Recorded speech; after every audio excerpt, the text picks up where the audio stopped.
Welcome to the Holy Post and Happy New Year. 2026 began with a successful U.S. military operation to capture Venezuela's president. But the mission killed approximately 80 people and is being condemned by some American and international leaders as illegal. Today, Esau McCaulley joins Phil and me to discuss the fallout from the operation. Was it legal? Was it moral? And what does it reveal about Trump's vision of America? Then Kaitlyn talks with author Sara Billups about her new book, Nervous System, and how our age of anxiety is affecting Christians and the whole church. Also this week, the Trump administration celebrated the holidays with Christian memes, festive taunts, and Ice Ice Baby. One announcement before we jump into the episode, I'm happy to report that I have finally finished writing my latest book, The World Born in You. In fact, I wrapped up the last chapter right before Christmas. That means the entire book, all 7 chapters, is now available exclusively on HOLYPOST Plus. The World Born in You is a series of letters I've written to my young adult kids about what it means to follow Jesus in our post-Christian culture, by looking at 7 essential virtues that are all too rare and in some cases rejected by the modern American church. And along the way, I share a lot about my own story and faith formation. It's by far the most personal book I've ever written. So if you want to read the book or listen to the audio version, sign up for HOLYPOST Plus today and use the promo code BOOK to get 20% off. You can do that at holypost.com. And again, use the promo code BOOK to get 20% off access to everything we're doing at HOLYPOST Plus. Here is episode 702. Hey there, welcome to the HOLYPOST podcast. I'm Phil Vischer. I'm here with Skye Jitani. Hi, Skye. Hi, Phil. Happy New Year. Happy New Year to you too. And I'm also here. You're not Kaitlyn? I'm definitely not Kaitlyn. You're not Kaitlyn? Yes. Esau McCaulley. Thank you. Thank you for having me on the podcast. I'm like the pinch hitter. Whenever someone's out of town, we're glad you're I will pull up. Yeah, it's good to be here. Good to be here. Yeah, Kaitlyn is at a conference. I didn't even know. I didn't even find out till this morning she was at a conference. I didn't either. Yeah. Did she sneak away to a conference and not tell us about it? What's going on, Is Mike? conference a code word for something? I don't think she snuck away. I think she did forget to tell us. Yeah. And they didn't say, Esau, we've missed having you on the podcast. It's Esau. Kaitlyn's gone and we have an hour and a half before Esau, the record. We were so excited that Kaitlyn's not here and that we could invite you, who is our first choice. Yes. The closest choice. Well, we knew Geographically. you're not back in class yet. No, I start teaching next week. Right. Okay. Is that why you were available? Or do you? I don't teach on Mondays. Oh, okay. And you don't Okay. have a conference, So you're always- theology I don't have a conference. Yeah, I don't have anything else to do. Yeah. Okay. That's cool. Okay. It's time for the theme song. What's the news that you like the most? Who's your favorite podcast host? If it's breakfast, get your toast. It's Skye, Phil, Kaitlyn, and the Holy Post. Skye, Phil, Kaitlyn, and the Holy Post. And sometimes other people. This episode is sponsored by BetterHelp.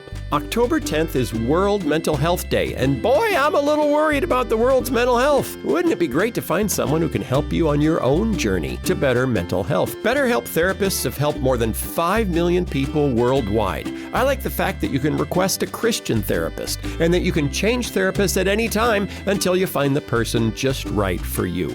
Lisa and I have really benefited from working with a Christian therapist from time to time, and I know you will too. The right therapist can make a huge difference, and BetterHelp has been matching people with the right therapist for 12 years. This World Mental Health Day, we're celebrating the therapists who've helped millions of people take a step forward. If you're ready to find the right therapist for you, BetterHelp can help you start that journey. HOLYPOST listeners get 10% off their first month at BetterHelp.com/HOLYPOST. That's BetterHelp, HELP.com/HOLYPOST. HOLYPOST is sponsored by Our Place. You're trying to eat healthy, right? You should cook healthy too, and that starts with your cookware. Most cookware still contains harmful forever chemicals. A single scratch on a non-stick coated pan can release 9,000 particles of plastic into your food and into you. Our Place makes high-performance, toxin-free cookware. You can cook without worrying that the coating on your pan is going to end up in you. Plus, the cookware from Our Place is gorgeous. Great design, awesome colors. You've got to check it out. Our Place has a 4-piece cookware set that can overhaul your entire kitchen kitchen, and buying them together saves you $150. So stop cooking with toxic cookware and upgrade to Our Place today. Visit FromOurPlace.com/HolyPost and use code HOLYPOST for 10% off site-wide. With a 100-day risk-free trial, free shipping and returns, you can experience this game-changing cookware with zero risk. Eat your food, not your pan. Learn more at FromOurPlace.com/HolyPost. Favorite Christmas present? Esau McCaulley. Haven't seen you since Christmas. I'm wearing a Christmas present. My wife knows that I like the polo bear. Oh, yes. So the people who are watching the podcast, this is a Christmas present. It's a big green sweatshirt with a bear on a it. very stylish Polo bear. teddy bear. And also, my wife got me, she knows that I'm a huge soccer fan. Mm-hmm. So she got me a PSG jersey. What's I don't know. PSG? You know what PSG is? No, I don't know what PSG It's is. the Paris The French team? the French team. Paris soccer club. What does PSG I don't mean? remember that. Paris something. I forgot Okay. it. I've forgotten the thing now, but it's like my Okay. my French soccer team. My wife and I, over the break, we were watching Welcome to Wrexham. Have you seen that show? No. You, of all people. I know, but we don't. Us soccer purists don't like what they're doing. Oh, okay. They're Yeah, buying their way not to gonna watch. the top. Well, how else instead of do you do it? Struggling like Well, you got to pay for players and stuff. Yeah, That's it's complicated. It'd be like rooting for, I don't know, if Walmart decided they're just going to buy a random team and pay money and so they can get to the Premier League. So that you'd kind of like, if do I want to Walmart's- support the Walmart team? if Walmart's as cute Walmart. and charming as Ryan Reynolds, then There we you go. know. I guess Yeah. never mind. Okay, Skye also wearing a Christmas present. I am. A lovely quilted blue shirt. It's warm. Yeah, it's nice. Yeah. Nice material. It's quilted like my toilet paper. Wow. That's what I thought when I opened it. That took a dark turn. Okay. What about your favorite Christmas present? You didn't answer yours. Oh. Your own question. I got some new shoes. Oh. I got some new shoes. See my new shoes, America. Oh, I got some new shoes too, but They're- I'm not going to show them. They're not here. Well, yeah, you're not going to show them because they're not here. Yeah. It kind of goes without saying. I know. that I they was going will to tell you not what be they were, shown. but I'm not going to tell you what they They're were. Columbia. I like them. They're for hiking. Well, not really. They're pretend hiking. The shoes that for people who want to look like they might have just come back from hiking but didn't. No, I did not. I didn't get Columbia as a brand. That's okay. Trump got Venezuela. Okay, welcome to 2026. Regime change is back on the menu. Yeah. I thought we were done with it. We tried it. We didn't like it. We spit it out. It gave us food poisoning. Yes. We vowed to not do it again. And never mind, we're doing it again. Imperialism. I'm sorry, this is such an inside black joke. Imperialism 2, Electric Boogaloo. I think for the people who saw that movie, they're going to love that joke. Okay. Yeah. Oh, my I didn't goodness. see the movie, but I do remember Electric Boogaloo. Yeah, it was a sequel to Breaking. It's a Oh, yeah, Breaking 2, Electric Boogaloo. There we go. Yeah, so what the heck? Does anything make any sense? Skye, thoughts? I have many thoughts. He's a bad guy. Maduro's a bad guy. No one is defending Maduro. Yes, for and sure. so it's our job as Americans to take out all the bad guys that are in the way of oil. There's so many layers to this. I am no international policy pundit, but I think a lot of the questions are, okay, now what? Like, it's one thing to go in and destabilize a country by removing its leader, no matter how nefarious or evil they are. Saddam Hussein is a good example. Yeah. It's always what then? yeah. Colin Powell famously said before Bush went into Iraq, it's the Pottery Barn policy or whatever he called it. You break it, you bought it. Yeah. If you go in and disrupt a regime and destroy a government, then you now are responsible. You now get the oil. You are responsible for creating stability in that country. Yeah. And it's really early. We haven't heard what the plan is. It's just so bizarre that you can campaign on get us out of international entanglements. I We know. don't do that anymore. It's America first. It's if it's not about us, then. So it seems like in the transactional nature of his brain, it really is about the oil. So here's a weird thing that's come out today. I don't know if this is going to go anywhere, but Fiona Hill, who testified back in 2019 before Congress about Trump's this this is a little inside baseball, about Trump's initial dealings with Ukraine in his first administration when it led to his first impeachment. Yeah. She testified back in 2019 that back channel communication from Putin told Trump, if you will agree to kind of get out of our way in Ukraine, we'll get out of your way in Venezuela, because Russia had a significant stake in the Maduro regime.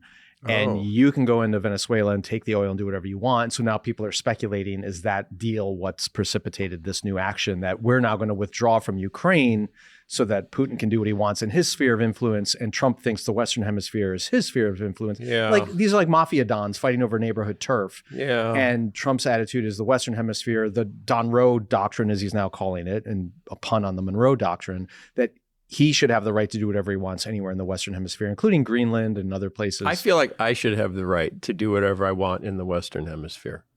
Why don't I? Maybe because you're not a dictator. So here's the thing. I think that you just talked about this, right? Yeah, on your about podcast for this week. But I think we skipped back from putting any of this stuff into context. We just jumped into the middle of it. I know we can assume that some of our audience have heard about it, but what happened was the United States military went into Venezuela and arrested the president and his wife.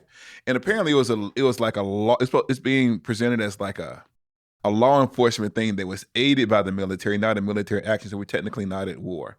And that he was arrested supposedly on charges of narco-terrorism, and he was brought out of the country. One of the questions that were being raised is, did he have the right to do this? Because this kind of an act of war that was related to Congress. Did Trump have the right? Did Trump have the right to do this? And the second thing that's related to this is that a lot of Venezuelans are celebrating the fact that this president was a bad dude. He was a bad terrible. dude. And so it's very easy for us to kind of skip forward to criticizing this administration. But I think it's always important to take this breath to say, to the people who suffered under an unjust regime, we are happy that there may be an opportunity for the people of Venezuela to have self-rule. Secondary question is, like, how do we think about this ethically as Christians, and how do we analyze the actions, and were they just or unjust? And about that, I got my opinions, but I don't want to take too much of this. I don't want to put it in context. I think the hard part, though, is when the United States has a very checkered history on this front, obviously, especially in Latin America. Yes. However, in more recent history, when the United States has undertaken these kinds of actions, they've done it first by consulting Congress and getting congressional approval. Sometimes they've gone to the United Nations and sought approval there.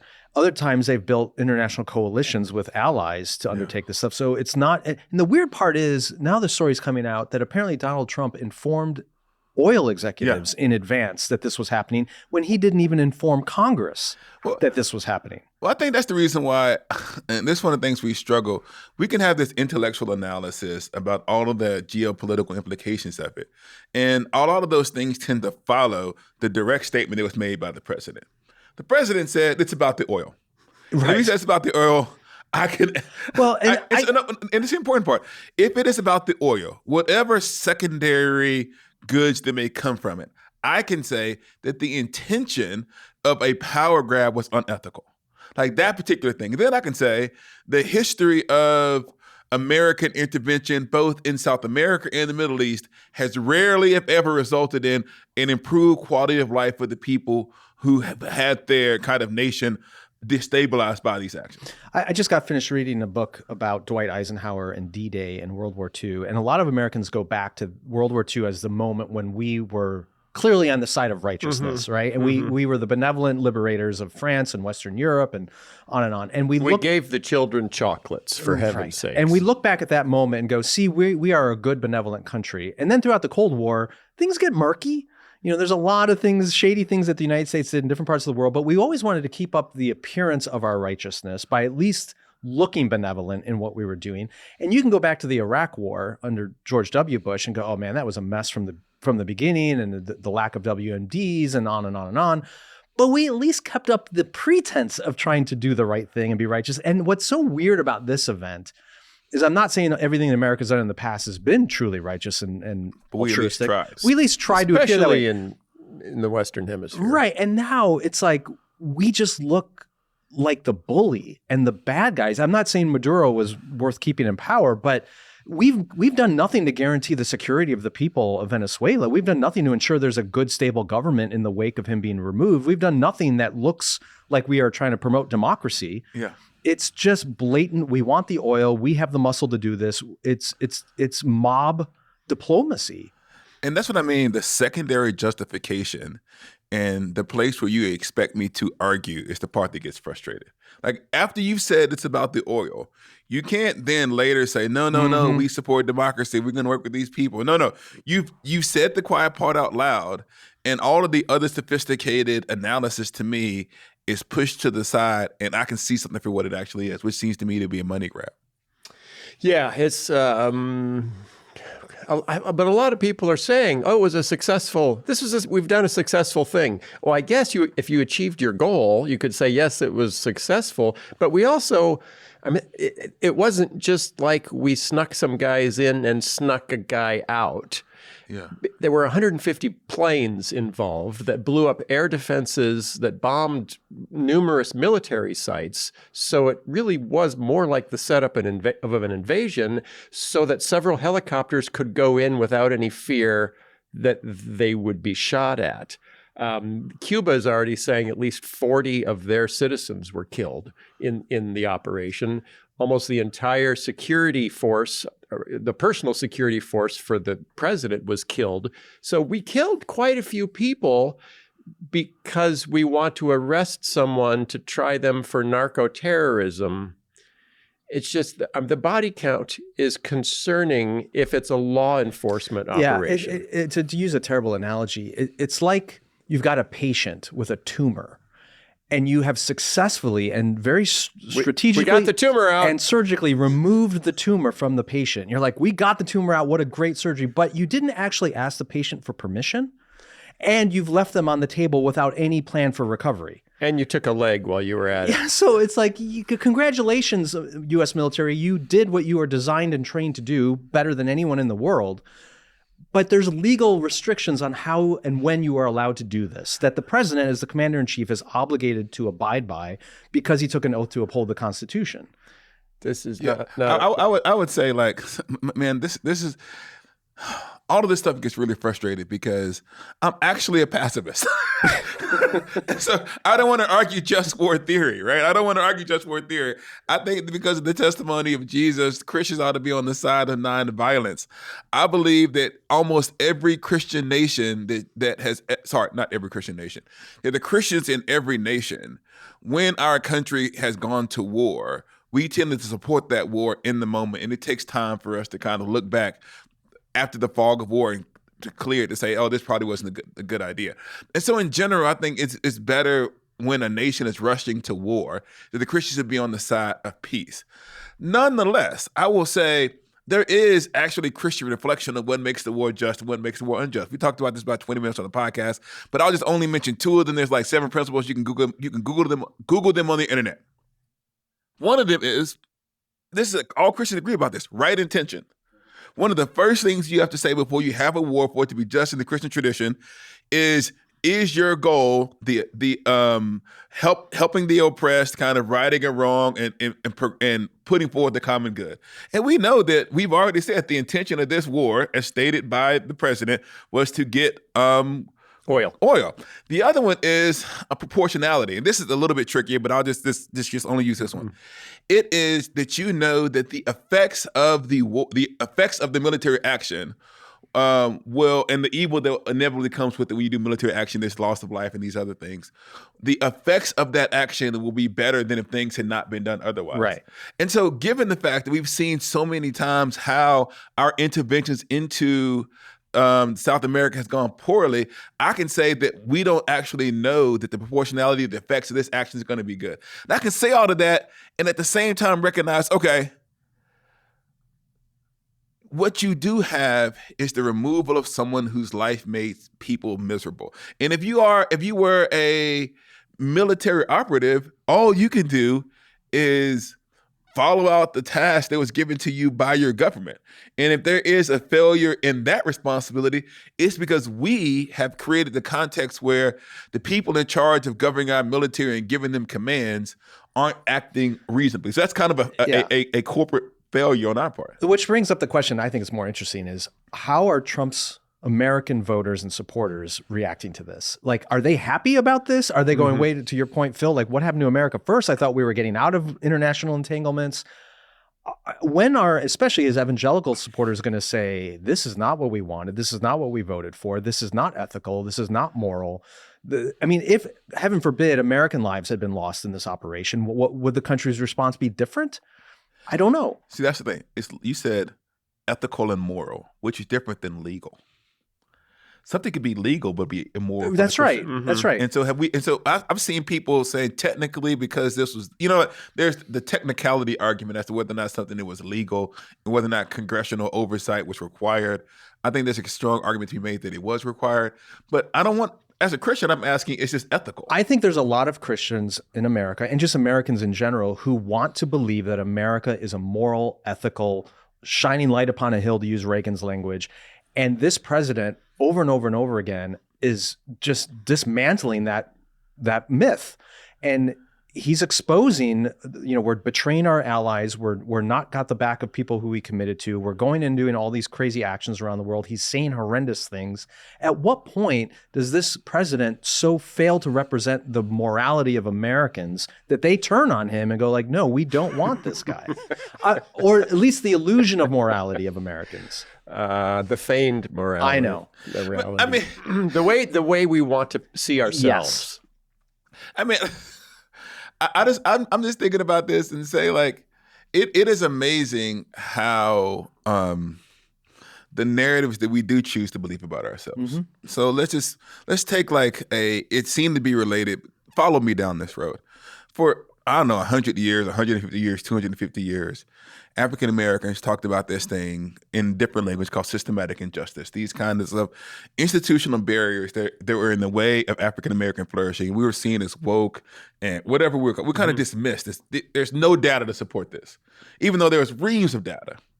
And then we have the last, 5 to 10 years, this narrative that there is a systematic structural barrier to the flourishing of the majority culture that we just immediately believed by his support. It's like, well, hold on. How is it possible that this idea of structural kind of barriers to flourishing? The reason I say that is because I think it's Stephen Miller. This is not it. You can take it out of the podcast.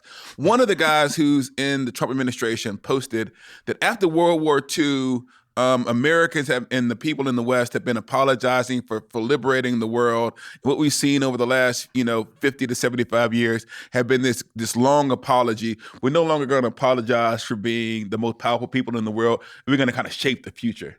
And someone said, well, what do you mean?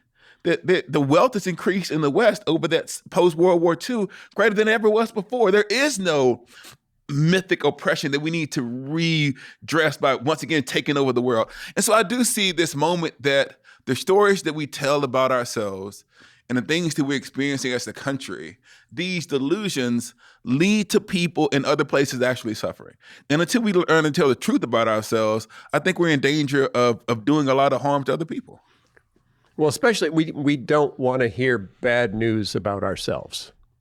We want to hear, please spin this in a way that makes me feel good about what we've just done. And I'm very prone, like the dad at the school board meeting in Texas who said, I just want history to teach my kids that the worst day in America is better than the best day anywhere else in the world. That's all I want the history class to teach my kids. And I think that explains a little bit about why we end up picking the presidents we pick. Is the most successful presidents, at least in my lifetime, have been those that make America feel good about itself. Yeah. Ronald Reagan did that brilliantly in a way that Jimmy Carter never could do. And Barack Obama, I think part of the reason he was elected is it made Americans, both white and black, feel better about America. Look at who we elected. We're not racist. We're progressive. We've made changes, on and on. And he was cool and he was a great, articulate speaker and things. And I think for some Americans, they elected Donald Trump twice because for them, he represented the America that was strong and tough and independent. We don't take no crap. We don't take no crap from nobody, but it was a way of making them feel better about America. And I just wonder, has that spoiled for them? When they see his actions and rhetoric, are they embarrassed? But look what we just did. We didn't take no crap. We didn't lose a single life. What was Venezuela doing to us? They were sending boats full of drugs, which according to Donald Trump, each boat he blew up saved 25,000 American lives. Which we know is demonstrably untrue. Yeah. And there was no fentanyl coming from Venezuela. No fentanyl. So, I mean, there was an argument back in 2003 when George W. Bush decided to invade Iraq that Saddam Hussein and his regime posed an imminent threat to the United States because of WMDs, and it was post 9/11. That was the justification. What threat did Maduro pose to the United States? He has speedboats. He has a lot of speedboats, and some of them had cocaine that may or may not have been headed toward the U.S. because their gas tanks weren't big enough to actually make it to the U.S. But I don't know. We're like making stuff up so we can do fun. We can blow stuff up. We're making stuff up so we can blow stuff up. I don't think that people are as uninformed as we give, as we like to pretend here. Because I actually have noticed that the worse the actions of this administration gets, the more heated the rhetoric on what the alternative would have been. So it's like Biden gets worse and worse and worse in the imagination of people, because I think that part of them knows that this is really, really bad. In order to justify what is really, really bad, I have to make the alternative look worse. It was the best choice. And so, available. but here's you had other choices on the Republican side besides Trump too. What I'm going to say is that at some point, though, you have to be analyzed based upon what you have done. And I think that when you look at what he has done here, that could be we're not talking about that. We're not talking about everybody else. We're talking about the particular action of this administration. And I think that what I often think about is, because I've been this way, I've been loud and wrong and know that I was loud and wrong in my heart. So if someone is loud and wrong, what kind of space do you open up for you to say, well, it's okay. It's okay. Because it feels like right now that moment of it's okay only happens after they fall out of favor. You think of someone like Marjorie Taylor Greene. Yeah.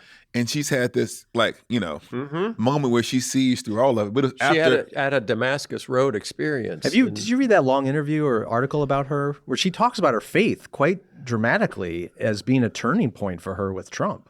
Wow. She talks about the Charlie Kirk Memorial. Yes, I was right. And the contrast between Erica Kirk forgiving the gunman and Donald Trump saying, I hate my enemies. And Marjorie Taylor Greene said that was kind of the penny drop moment for her, where she realized this man is completely out of step with the faith I say I believe in. And I'm just wondering if more people are having that experience. And if they do, I think we should open our arms and say, welcome. We hold no resentment. Like, you may have been in this camp before, but it's never too late to change your mind and get on the side of realizing this man is a threat to everything that both our faith and our country hold sacred. And I think it's important to say, when we talk about like camps, and I don't want people to, we're not saying like switch from the Republican Party to the Democratic Party as if the Democratic Party has the salvation in it. I'm talking about switching from MAGA to loving your neighbor and following the way of Christ. I'm talking about analyzing what you see and being honest about what you see. Yes. And it feels so old and tired to go, if Biden had done this or Obama had done this, but we know how these things would have been responded to had somebody else been in charge. Okay. I'm a little, this is what I'm looking at this week, the first week of a new year. Okay. The first week of a new year. Okay. There's no news of the butt this week? No, there's no. Well, I think all of this is no news new butts. I think all of this is news of the butt. Okay. Okay. We had a lavish New Year's Eve party at Mar-a-Lago. Kristi Noem, head of the Department of Homeland Security, and Stephen Miller, the engineer of the anti-immigrant movement, were both videotaped dancing to "Ice Ice Baby" at the Trump New Year's Eve. Was Vanilla Ice performing there? No, they were just playing songs. I think. Israeli Prime Minister and accused war criminal Benjamin Netanyahu was also partying with Donald Trump at Mar-a-Lago. We assume the president of the Palestinian Authority was not invited. to the party. An artist at the party did a speed painting of Jesus, which was then auctioned off at the party for $2.75 million. Was it given to the poor? I don't know where sorry. the money went, but even when the Trump Foundation says it's giving money to the poor, it often doesn't go. If someone was to give me $2.7 million, I would draw you a picture of Jesus within 90 seconds. It's You just, ain't got to give it to me. Give it to my church. For what it's worth, Vanilla Ice was performing. it was Vanilla Ice, yes, Vanilla Ice it was singing live. Ice, Ice, Baby, while the people Yes. that champion ICE deporting Christian grandmothers and pastors' wives were dancing. Good to know. While someone was painting a picture of Jesus to sell for $2.75 million. In the meantime, tax credits that help millions of Americans afford health insurance were allowed to expire. More than 20 million Americans will see their insurance premiums rise by an average of 114%. An estimated 5 million Americans will likely lose their health insurance in the next few weeks.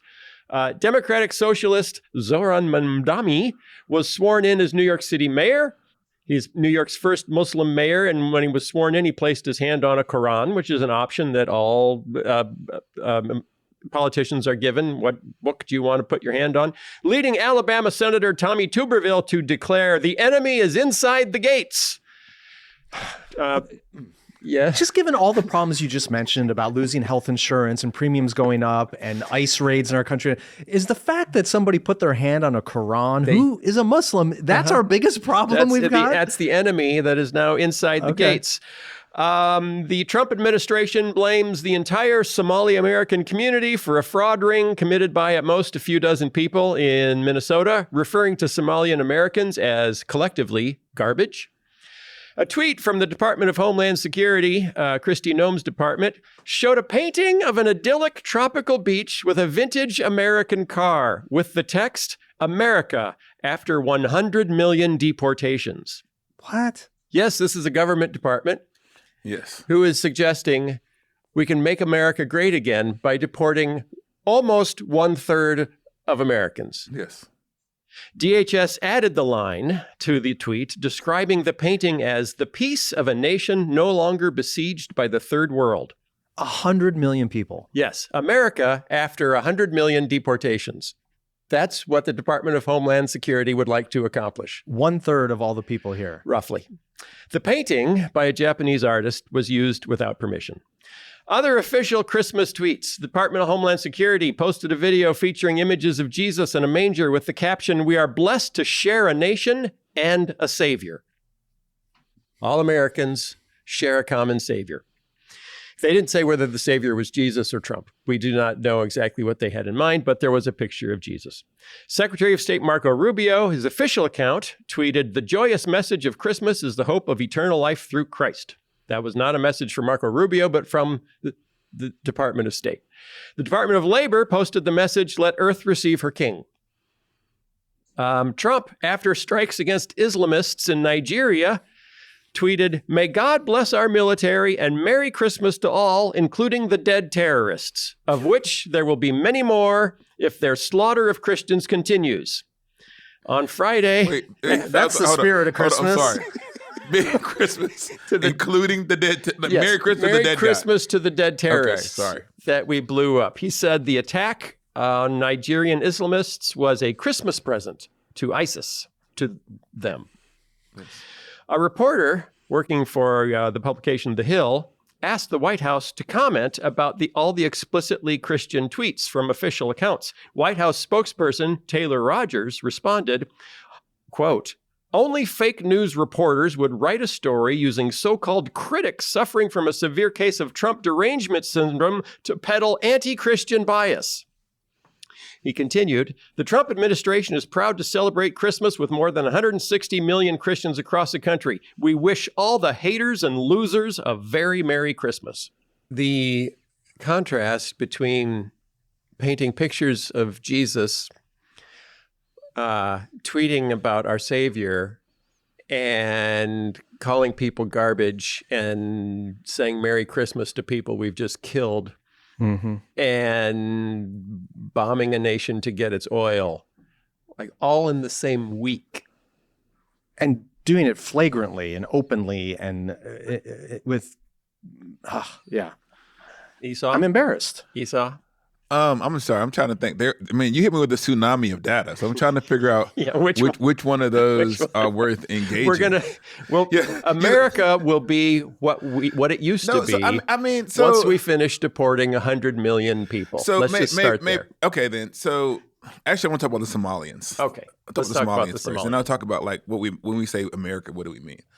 So the idea that words don't have implications is this Somalia stuff started like, if you go back to the offhanded statement that was made by Trump around them, like with the animals and the dog or something. Right. Yeah. And so that began. And because I think people got so upset about it, it became a part of his kind of political rhetoric, which meant that like dehumanizing an entire group of people became politically advantageous.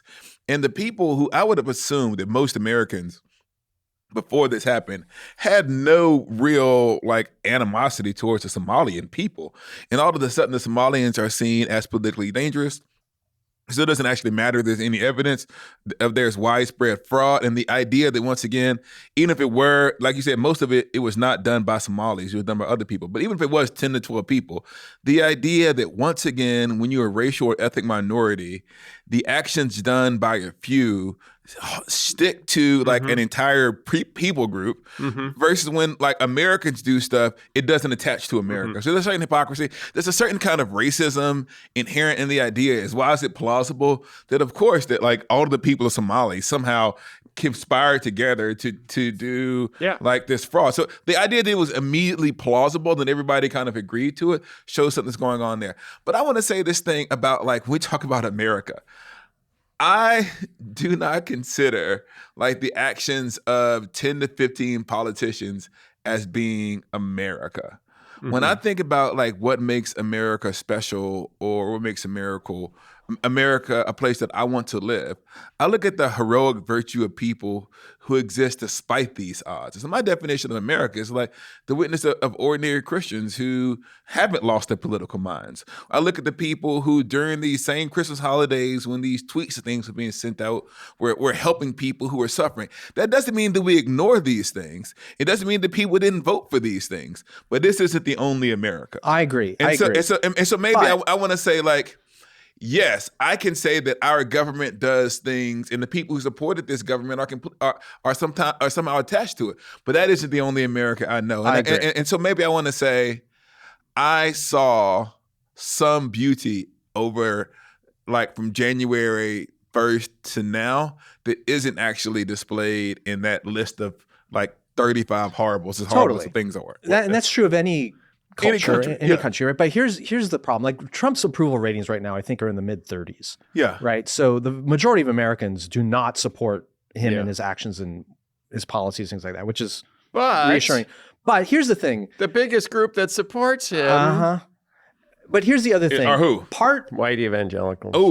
I agree. You missed me on that one. I agree that whoever occupies the Oval Office is not America.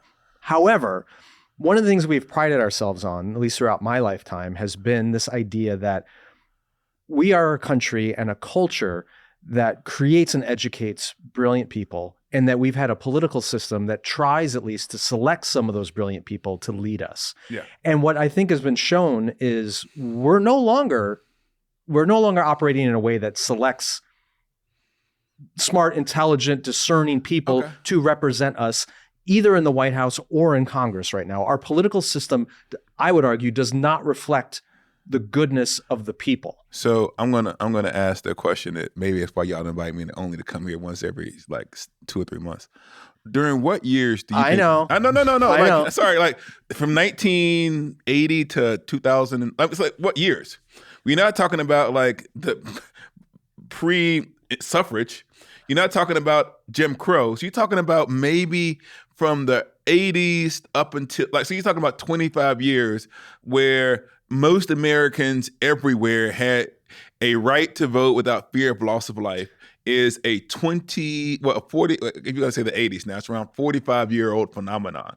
And so I think that it's kind of hard to have a declension narrative where we talk about this as the moment of decline, when I can say it's been rocky during most of maybe it's like I'm always trying to find something that keeps me from completely despairing, even though the evidence runs the other way. And this is where I think Barack Obama did a really great job of navigating that Exactly. narrative, because he was able to acknowledge all of the failures of America's past and yet emphasize our pursuit for a more perfect union. And that's what I think we've lost. I think that we've lost the ability to say, and this is what I think has actually happened over the last 10 to 15 years, is it used to be when we were at our best, we've done this horrible thing and we've learned from it. And now this is kind of a steady lesson that we take to the next generation.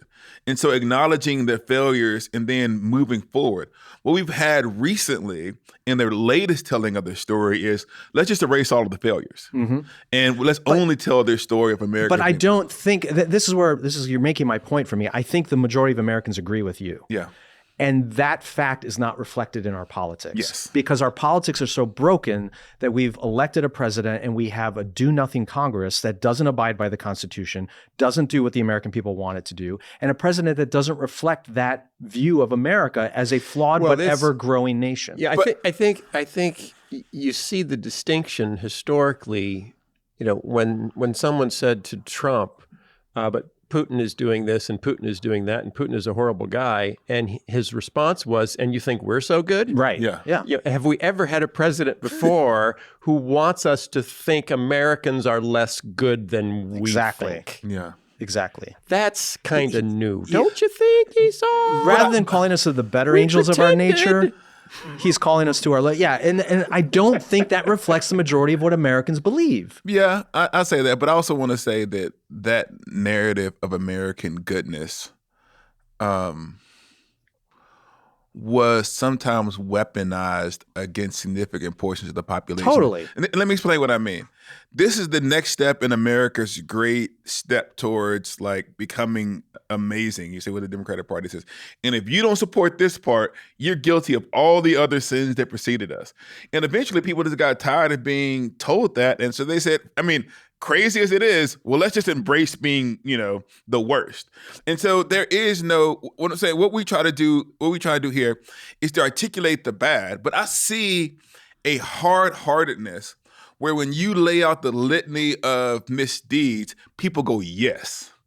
Like I am fine with all of that because nobody's actually ethical. And as long as I get what I need out of it, it doesn't matter. And so I just find that I've seen such a callousness of heart amongst the people who support this stuff that you can list all of that stuff and they're going to be like, so what? The option would have been somebody who would have done something. And I would argue that's probably only 25% of the population. Yeah, and the fact that 25% can dictate who ends up in the White House shows we have a broken political system. That's the Electoral College, which is a different question for a different day. Oh, we got to solve that one too. Okay, let's solve that.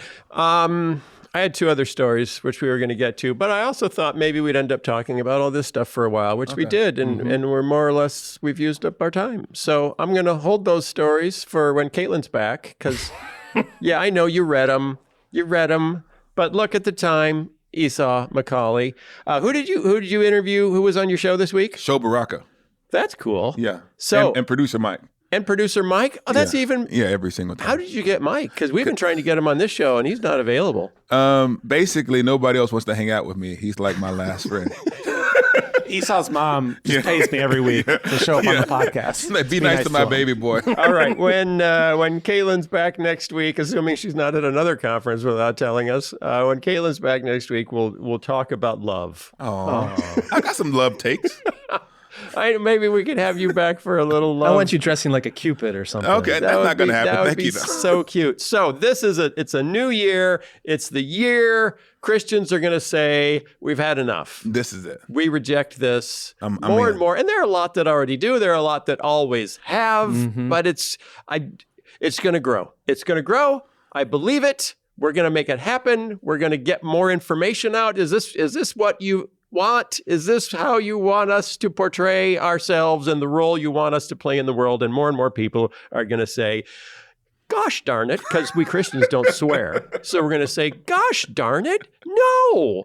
Why? We're all going to do what's his face from The Simpsons? Who's the Christian on The Simpsons? Ned Flanders. Ned Flanders. Yeah. Why? Diddly-do, neighbor. Yeah. That's not how we love each other. There we go. We're just going to cut this out. Yeah, we done. We're going to get a little more Minnesota nice, including to our Somalian Minnesota neighbors. Yeah. Who We'll are wrap this up by Black History Month. By February, everything will be fine. By February, everything will be fine. Yeah. I'm not sure if I'm going to go that far, but you heard Esau McCaulley's prediction right here. We will interview him in March and see how that went. Hey, everybody. Welcome to 2026. Welcome to the Holy Post. We're going to keep talking about things you probably don't want to hear about, but somebody needs to talk about them. And we'll see you next week. Goodbye. Last summer, I tried Poncho shirts for the first time, and I told you how much I love them. They look great, they're comfortable, and they work anywhere, from working outdoors to going out to dinner. But Poncho shirts aren't just for the summer. They've also got a line of flannels and denim shirts that are perfect for the colder seasons too. Here's my beef with most flannels and denim shirts. They just feel too bulky and stiff. You feel like you're in a spacesuit. If you're lucky, the shirts will break in over time, maybe. But that's not the case with Poncho's flannels and denim shirts. They feel different, they're soft and they stretch. They're extremely comfortable and broken in from day one. And just like their summer shirts, they look great for any occasion. And they come with the Poncho Promise, free shipping, free returns, and even exchanges anytime. Poncho stands by every one of their shirts. So go to ponchooutdoors.com/holypost and enter your email for $10 off your first order. That's PONCHO outdoors.com/holypost for $10 off and free shipping. You'll love their shirts, I promise. And thanks to Poncho for sponsoring this episode. Holy Post is sponsored by Brooklyn Bedding. When we got a new mattress from Brooklyn Bedding for our daughter, we noticed how stable and solid it was, like it was built to last a few decades, not a few years. Made in America and sold direct to you, one of the few mattress brands endorsed by the American Chiropractic Association. It's a high-end mattress experience without the sky-high price. Pick your firmness, your height, and dimensions and get free shipping from their factory in Arizona. Upgrade to Cloud Pillow Top. It's like a cloud that's a pillow on top. Try your new Brooklyn Bedding mattress for up to 120 days. If you don't love it as much as we do, they'll help you return it or pick out a different one. You've got nothing to lose except a bad night's sleep.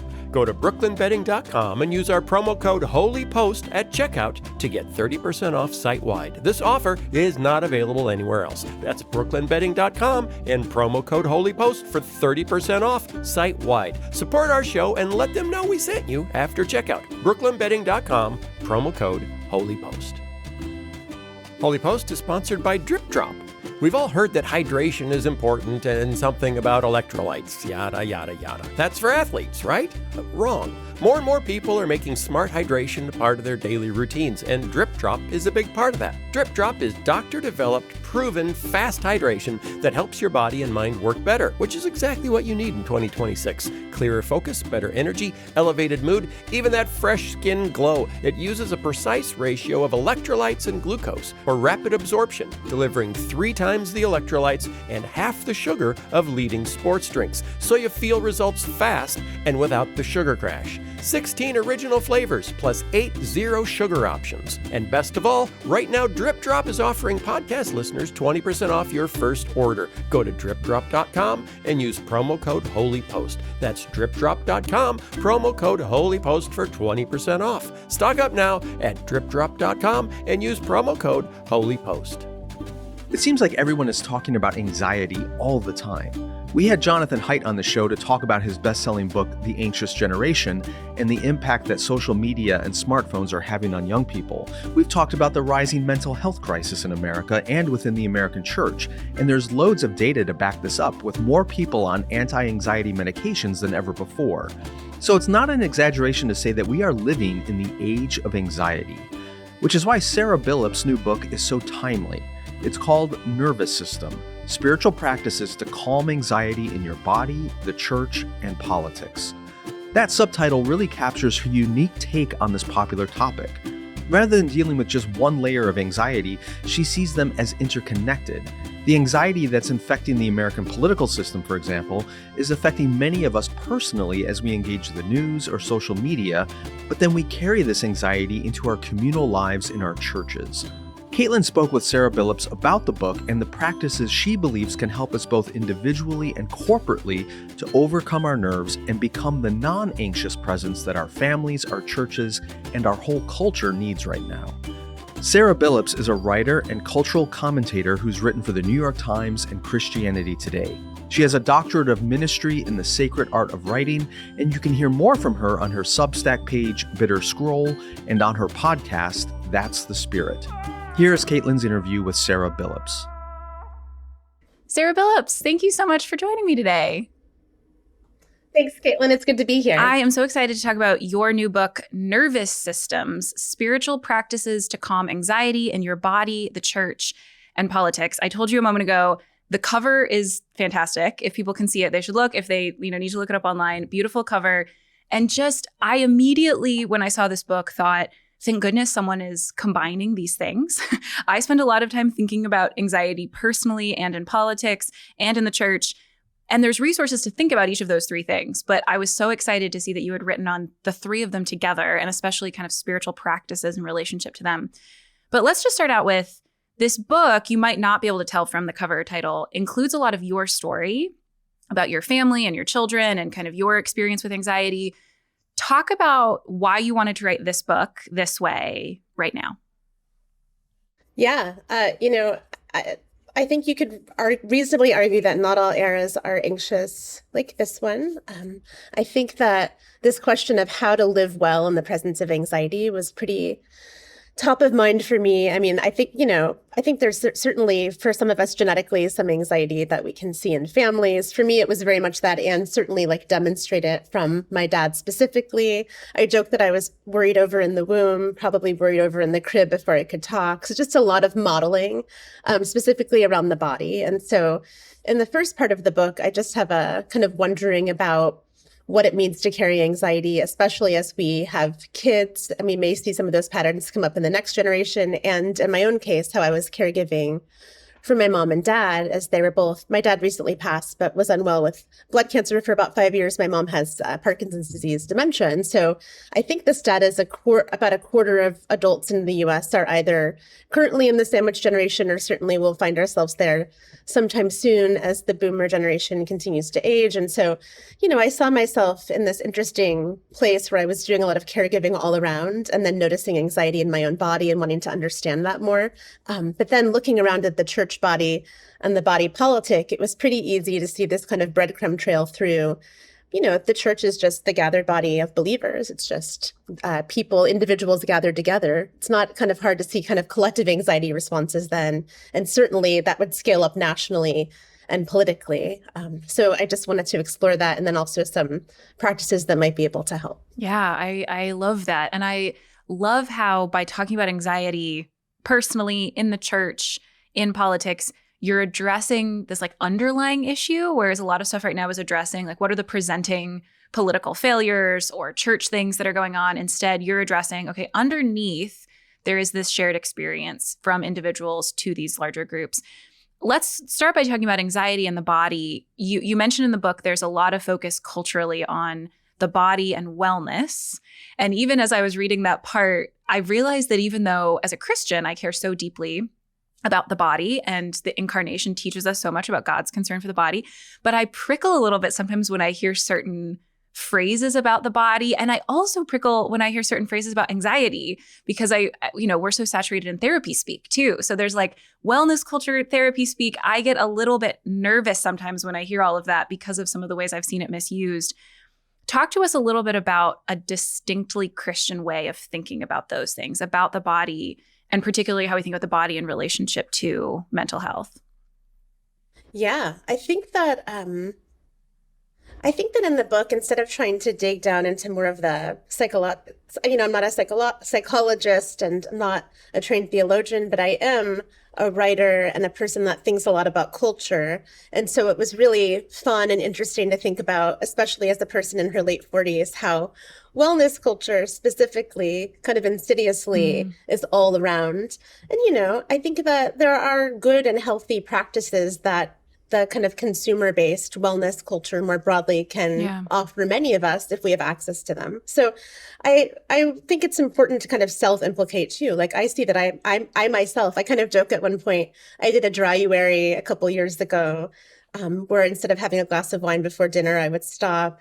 I started to drink a lot of like turmeric juices and teas. I tried to feed myself like soft, like congee and porridge. Like I really tried to take care, but it became clear pretty quickly that I felt a little bit better, but the kind of nagging part of my soul, the thing that I was longing for relief from, the thing that I wasn't escaping was the kind of human condition and the need to accept and move towards the love of God. And so in the book, I talk a lot about how I began to think about embodiment differently. You know, I think that for me, Kaitlyn, I'm kind of type A. I live in Seattle. I have a certain pace. And I think I have this idea of the kind of wellness version of embodiment as this woman on a beach without her shoes on in like Southern California, like on the coast, kind of stretching and wearing linen. And I thought, I'm not embodied and I'm anxious and I'm trying to be a part of wellness culture in a way that seems interesting, but it's not working.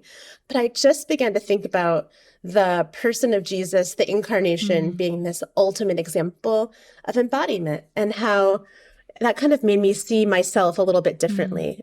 Instead of trying to kind of perform into it, buy into it, kind of freeze time and do one more kind of face serum into it. There's this real kind of Christian call towards being very much accepting of who we are, fully living in body and being soul and spirit, that I try to explore a little bit in the book. Yeah. Talk to us about, I mean, as much as you're comfortable with, like personally practice-wise, what has some of that looked like for you? Because before we get into some of the bigger structural, like church politics stuff, which tends to be what we talk about more on this show. So I'm tempted to like move very quickly into the church and the politics stuff. But I want to stop for a minute and just say, we talk a lot on the show about how our personal anxieties feed into these larger cultural things.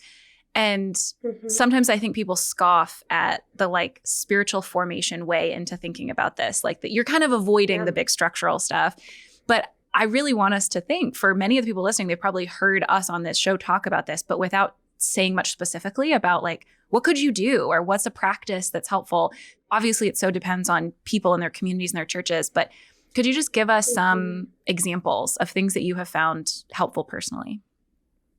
Yeah, I mean, a few things. The first thing to say is, you know, growing up in an evangelical church, I think a lot of us were fed the message that Catholics were sort of maybe Christians, but not really Christians. Like I have a lot of Catholic family, and there was some suspicion, or let's distance ourselves. We're kind of on the same team and kind of not. And so it wasn't until I was well into my 30s that a woman named Debbie Tacky Smith joined our church at Grace Seattle, brought a lot of really grounded contemplative practices into that tradition. This is the mid-2010s when I think a lot of churches were really kind of starting to explore some practices like listening prayer, just really looking at ancient Jesuit and Benedictine practices, began to do silent retreats, began to think about prayer instead of as a way to kind of plead a series of worries or asks on behalf of myself or others, to start to listen more,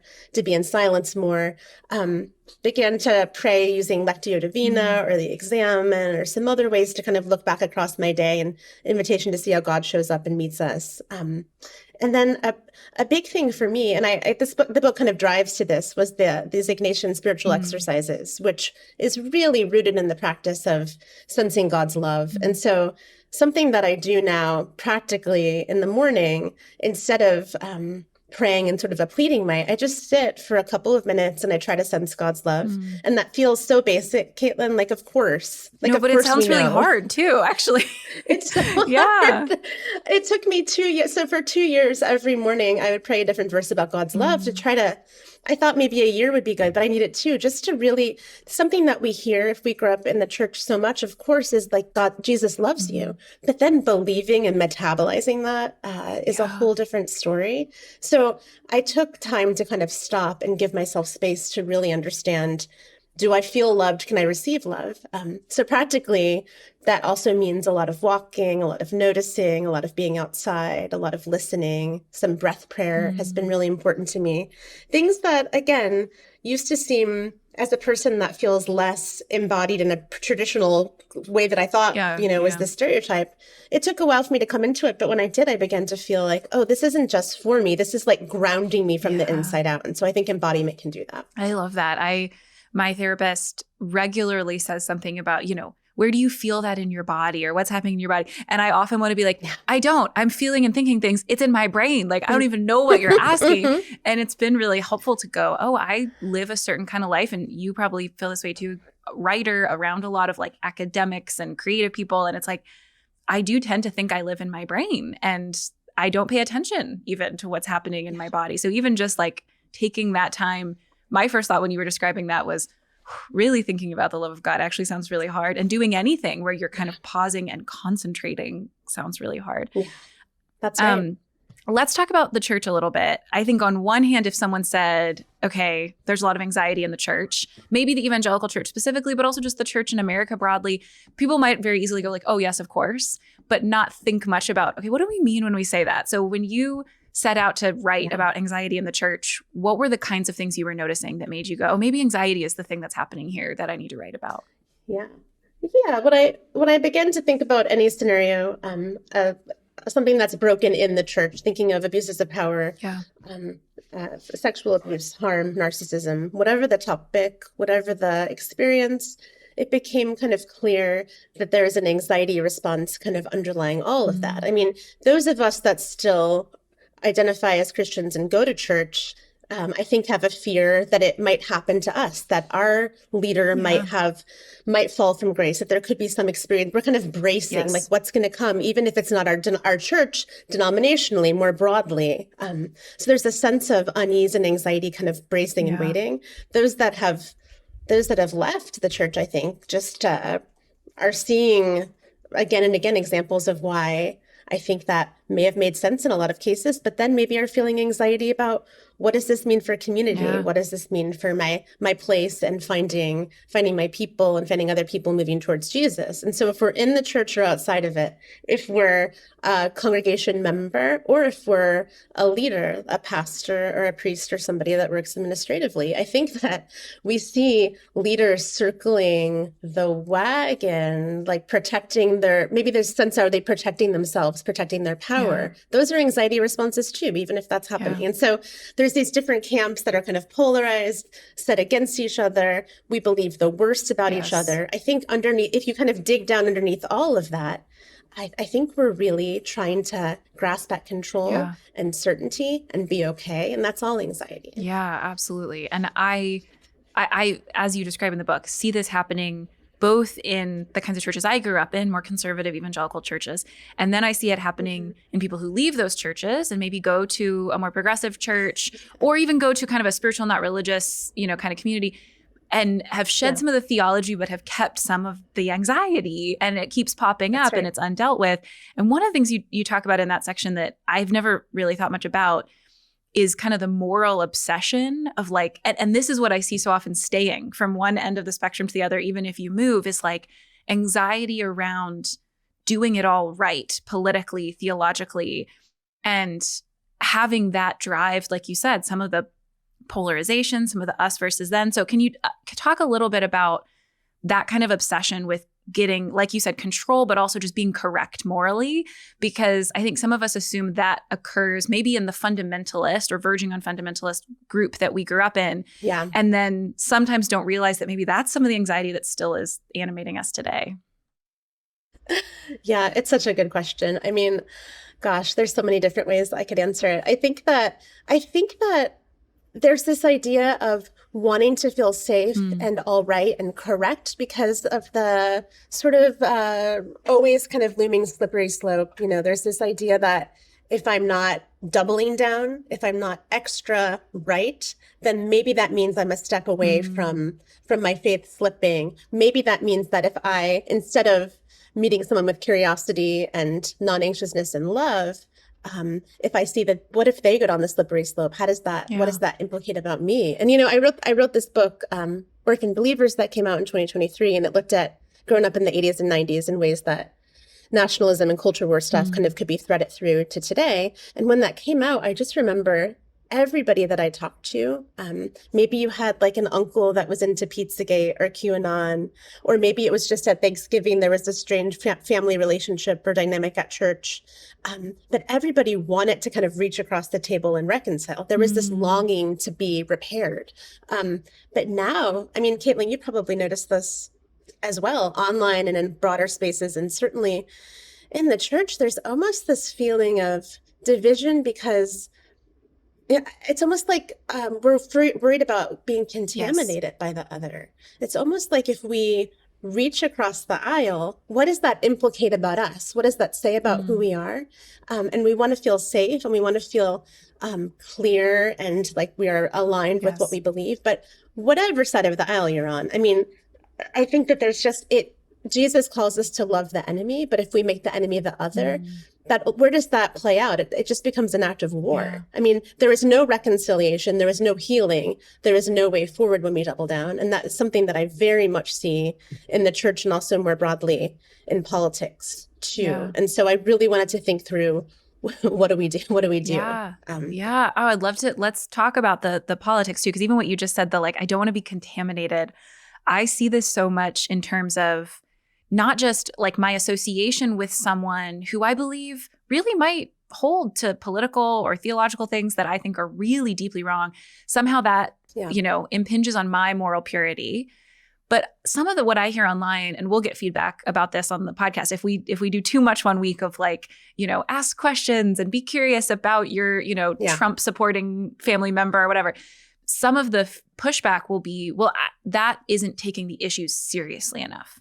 Like if you knew what was at stake, then you couldn't extend that kind of kindness and curiosity and compassion. So can you talk a little about in the church or in politics, how can we have a non-anxious presence when there are a lot of legitimate things to be anxious about? Like how can we extend that to someone when we want to say, not only do we think our differences matter, but they affect people's lives and the stakes are there, without having those stakes do what they tend to do in our political culture, which is just amp up until, it is all war. There's no room for relationship or compromise. Yeah, totally. I think that, again, these being anxiety responses turn us inward, and the way of peacemaking has to be outward. And in fact, it seems like if we're afraid we might be implicated, contaminated, not okay, there is no way to sort of not deal that. It's easy to not deal with our own stuff in those situations. And I think that, in the book, I talk about the work of Edwin Friedman, who is this rabbi and family systems therapist. And he wrote this book called Failure of Nerve. Came out in 2007, but it was written in the run up to Y2K widely, a different time of kind of collective anxiety. And he talks about this idea of non-anxious presence, the idea of how, as a leader, how we model anxiety flows down. So he was a religious person, but he was speaking from a different kind of specialty or expertise. But I've thought a lot about that in terms of leadership in the church and more broadly politically, and also individually. I mean, I think we're all leading all the time in our own ways, be it our neighborhoods or family systems or whatever it is. And so I was really curious about how, when we model being non-anxious, just like when we model anxiety, we quickly pick it up like a fever. It begins to kind of calm and give us the window, or the kind of curtain pulls back so we can begin to really see the other in their humanity and to not be afraid. And then or to be less afraid. And then the other idea I think a little bit about is this idea of how I think as Christians, we need to learn how to lose, and I think that was certainly the way of Jesus, that was certainly the way of the cross. And I think when we realize, if we're trying to follow the way of Jesus, that it is not up to us to save the church, it is not up to us to do anything except be faithful, to show up, to use our hands and our mouths for service and justice. If we believe that Jesus wants the church to thrive, and then that's not really our job. And it's okay to lose the fight because we more broadly are secure in where things are going. Like if we believe this whole wild possibility, if we believe it, then we do need to believe that all things will be made well, all sad things will become untrue, and that redemption will happen. And so more broadly and more thinking much more further ahead, I think there's a lot of comfort in that. Yeah. Oh, I love that. One of the points that I kept coming back to in the book, which I've heard other people talk about, but not quite in the context that you've talked about, like you were just saying, being a non-anxious presence, but particularly the church having the potential to model that for people. And I'm just curious, I mean, you are deeply involved in your church, your husband is a priest, like you see the inner workings of this. And we have a lot of people who listen who are pastors or are in some kind of leadership role in their church. A lot of them, as you talk about in the book, are anxious, are exhausted by the general anxiety of their congregations or their denomination. Or what would you say from that perspective, a non-anxious presence as a leader and or a non-anxious church? Like how would we know? What would we see if we looked around our church and it had been impacted by a non-anxious presence? What would be different about it? Yeah, I think a few things come to mind. So we have a priest named Jamie at Grace, who has brought a lot of cool embodied practices to church. One Sunday, we've always been small. When Mars Hill imploded, we kind of doubled to maybe 300, but we've always been about 150. That was, in 2014, we had a big, it was, anyways. I think that's the perfect size. Yeah, me too. It's always felt right. Yeah. So we did this practice because there were enough of us, but we could still fit where everybody, Jamie asked everyone to stand around the sanctuary. She had a kind of heavy stone and she held it and she said, I'm going to pass this to the person on my right. And if you feel comfortable, tell the person on your right something you're carrying and then give them the stone and then say, by the grace of Jesus, I'll carry this with you. And so we just stood there in this embodied, emotional, very unifying collective way and went around for about 20 minutes. And nobody knew what the other person was saying, but then I think we were all just kind of praying for people as it was going around. And just this ultimate example of unity. We're all coming with whatever we're carrying. We're all coming with hearts that are joyful or heavy. We're all doubting or feeling strong. We can carry each other. And so this stone was kind of this example of that. And so I think that the idea of building walls, not fences, has been really helpful for Grace. Again, this idea that fences are an anxiety response, but if a church can draw wells, if the church can be centered on the goodness and way of Jesus, there's such security there. And it's a way of kind of shepherding people towards the way of Jesus instead of trying to keep them in with some kind of specific political or social framework, And then I think the other thing is just this idea of being honest, of not painting a rosy picture. We all know it's bad out there. So let's talk about being present together in the midst of it so that we can move forward in service instead of trying to pretend that it's not. Oh, I love that. Speaking of the church, you talk a little bit towards the end of the book about distinctly evangelical anxiety. There's a lot of conversation about evangelical anxiety. There's a book called Evangelical Anxiety. There's what's the phrase people are using? Rapture trauma or the sense that there were some distinct experiences about growing up evangelical, especially in a particular period in history that was not just distinct politically or theologically, but came with a way of being in the world. And we've already kind of mentioned, one of my interests is how does that way of being in the world translate even once you've left that particular church or that political advocacy? Yeah. Talk a little bit about what is specifically evangelical anxiety? What does that look like? Yeah. So I tell that story in the book, and that chapter is really more about my own experience with my particular church. So it's a little more memory, but I think there are specific universal pieces that come out of it too. I mean, growing up in the 80s and 90s, like a lot of kids, I think the idea was to be good and to be ready because we were told Jesus was coming back probably in our lifetime.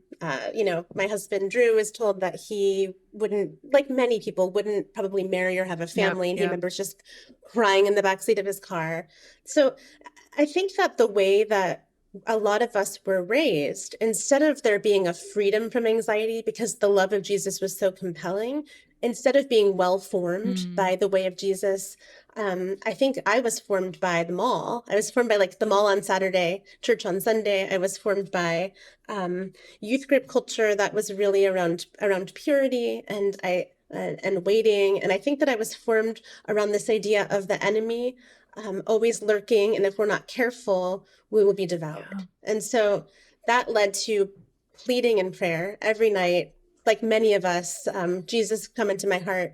Jesus, come into my heart. Am I okay? Am I safe? And so I was sort of like, not just in my own home modeled anxiety, but really in a lot of church settings, that was kind of the model. Yeah. And so again, it takes a long time, I think, for some of us to unpack that and shed some of that, and to then think about how to be better formed, especially if we're raising kids in a world that is quite complicated and quite broken. And so I also talk a little bit in the book about scrupulosity or moral OCD, or this idea that if we read the Bible enough, or if we act the right way, that maybe then we'll be okay. And again, how there's this call to Jesus to kind of calm down and settle into that love that takes a lot longer to sense, and is a lot quieter and a lot more spacious, maybe. Yeah. Oh, I love that.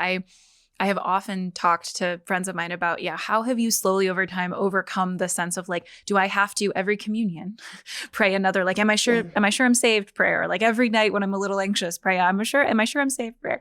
Yeah. I'm curious, Sara, we're almost out of time, and I want to spend some time on another question for HOLYPOST Plus, but I'm curious, I have this experience, you go into writing a book with a bunch of ideas that you're really excited to write about. And in my experience, you both are sometimes surprised while you're writing it that some things pop up that were not in your, proposal for this book or your plan for writing it. And then even sometimes after you finished it and it's like published and done, but you're talking about it a lot, there are things that surprise you that come up. What was it like to actually sit down and write, as we've mentioned a little bit, a memoir-y book about anxiety? Are there things that surprised you writing it about yourself or your history? And is there anything that by the end of it, you're like, oh, I didn't know this was going to matter so much, but it played a big part in this book? Yeah, gosh. The book at points is deeply personal. And so I wrote a lot of it. I did this Doctor of Ministry program at the Eugene Peterson Center at Western Seminary called The Sacred Art of Writing. And so about a third of it was written during that program, so it was heavily workshopped. I also had lived enough life and had enough distance from some of this stuff to be able to write about it. But it is quite personal and revealing, Kaitlyn. And so I thought, how is it really going to be when it's in the world? And I have to tell you, it's felt great. Like it was like a wonderful surprise that I actually think that if any of this is helpful, if talking about scrupulosity is helpful, if talking about anxiety in the church is resonating, like that's such a gift, like profound gift. So I've been surprised at how I've felt pretty light about it and really good about it. But more broadly, gosh, I think that that growing up, hearing the Beatitudes about not worrying, hearing Jesus say, "Don't worry like the flowers," don't worry about the birds. Like, gosh, as a kid, even like longing for that, but not being able to experience it and thinking, what is wrong? Why can I not experience what Jesus is telling me? There's this central question of my life. Like, why can I not find relief? Why not be freed of it? And what I learned writing the book, and I, spoiler alert, talk about pretty quickly, is that God did not take away my anxiety. I think often Jesus keeps our anxiety. Maybe we can learn good practices to bring it down a bit, which I think I have. But there's this invitation that in the very presence of suffering, in the very presence of trial, and talking about my mom and dad and their own struggles as a caregiver and their own bodies, in the very presence of affliction is certainly where we meet Jesus, where we're able to reach across to other people and really be able to be grateful for life and God's love. So I love that so much. Well, thank you, Sara, for writing so honestly and vulnerably about your own life and your family. And thank you, as I said before, for giving us this sense of how these different pieces work together when these conversations tend to be separate. If you have a few minutes, Thank you. I would love to do a little bonus conversation about one of the parts of the book that I found really interesting and plays into this conversation about anxiety and relationships in the church, which, spoiler for the people listening not on HOLYPOST Plus, involves the phrase energy vampires, which I found fascinating. Yeah. So we'll stick around for a minute to talk about that. But thank you so much, Sara, for your time today. Thank you. This was great. Thanks. Hi, everyone. I hate doing this, but our producer, Mike, is making me tell you to like and subscribe so that you can see more HOLYPOST videos and other people can see them too.